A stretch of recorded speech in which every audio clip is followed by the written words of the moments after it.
Bismillahirrahmanirrahim. Assalamualaikum warahmatullahi wabarakatuh. Alhamdulillahirabbil alamin. Wassalatu wassalamu ala asyrofil anbiya'i wal mursalin sayyidina wa habibina Muhammadin wa ala alihi wa ashabihi ajma'in. Amma ba'd. Pertama-tama mari kita panjatkan puji syukur kehadirat Allah Subhanahu wa taala atas nikmat yang diberikan kepada kita semua sehingga kita masih bisa menjalankan kewajiban kita sebagai penuntut ilmu ini. Dan salawat serta salam juga kita curahkan kepada baginda Nabi Allah Muhammad sallallahu alaihi wasallam, pada keluarganya, sahabat, dan orang-orang soleh yang senantiasa menjaga sunnah-sunnah beliau hingga akhir zaman. Baik, teman-teman sekalian,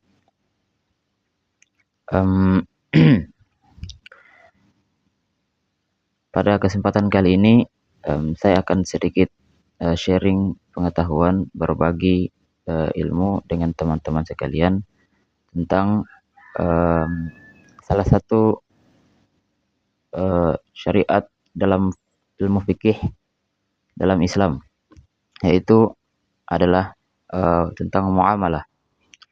Nah, muamalah sendiri adalah segala sesuatu yang mengatur interaksi sosial manusia dengan manusia yang lainnya, seperti dalam aspek ekonomi, politik, dan hal-hal lainnya. Nah, kemudian muamalah sendiri itu ada banyak hal yang sangat diperbolehkan dan hal-hal yang juga dilarang dalam muamalah. Nah, di sini kita akan membahas sedikit tentang hal-hal yang dilarang dalam muamalah. Saya akan memberikan sedikit contoh-contohnya kepada teman-teman sekalian. Hal yang pertama dilarang di dalam muamalah yang telah diajarkan oleh Nabi kita Muhammad SAW adalah riba. Nah, riba ini sendiri adalah tambahan yang diterima atau dibayarkan pada transaksi pinjaman yang tidak adil. Nah, dalam Islam, riba dianggap sebagai bentuk eksploitasi yang tidak sesuai dengan prinsip keadilan. Oleh karena itu, transaksi-transaksi apapun yang mengandung riba itu sangat larang dalam agama Islam. Nah, kemudian larangan yang berikutnya adalah gharar atau ketidakpastian, atau bisa juga disebut dengan spekulasi. Nah, gharar ini adalah transaksi yang mengandung ketidakpastian atau risiko yang tidak jelas, yang dapat menyebabkan salah satu pihak dirugikan. Misalnya, membeli barang yang belum tentu ada atau menjual sesuatu yang tidak diketahui spesifikasinya. Nah, itulah gharar. Salah satu yang dilarang juga dalam muamalah. Kemudian hal berikutnya yang dilarang dalam muamalah adalah maisir. Nah, maisir ini biasa kita kenal dengan perjudian. Segala bentuk perjudian atau aktivitas yang mengandalkan untung-untungan tanpa usaha yang jelas. Nah, dalam Islam, perjudian ini dilarang karena dapat menimbulkan kerugian sosial dan ekonomi bagi individu maupun masyarakat. Berikutnya ada penipuan dan kecurangan.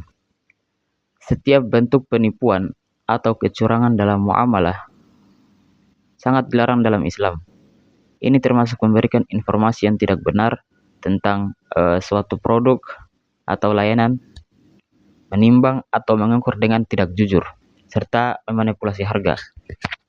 Intinya adalah hal-hal yang mengandung penipuan atau unsur kecurangan dalam transaksi jual beli itu sangat dilarang oleh Islam. Nah, kemudian ada juga jual beli barang haram. Islam melarang transaksi yang melibatkan barang-barang yang haram seperti minuman beralkohol atau makanan-makanan yang tidak diperbolehkan lah dalam Islam. Nah, Yang terakhir adalah menjual atau membeli dengan ketidakjujuran. Nah, atau biasa kita sebut dengan tadlis. Tadlis ini terjadi ketika seseorang menyembunyikan kekurangan atau cacat barang yang dijual atau memberikan informasi yang menyesatkan agar pembeli tertipu. Nah, ini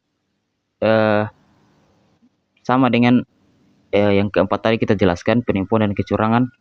Nah, ini semua adalah hal-hal yang tidak diperbolehkan dalam muamalah. Muamalah itu sudah mengatur hubungan kita bagaimana semestinya dengan manusia yang lain. Secara keseluruhan, Islam mendorong muamalah yang adil, jujur, dan transparan yang memelihara kepentingan bersama dan menghindari kerugian bagi semua pihak yang terlibat. Ya, saya rasa cukup sekian sedikit sharing informasi atau pengetahuan tentang fikih muamalah ini. Semoga dapat bermanfaat bagi kita semua. Saya akhiri, wabillahi taufiq wal hidayah. Wassalamualaikum warahmatullahi wabarakatuh.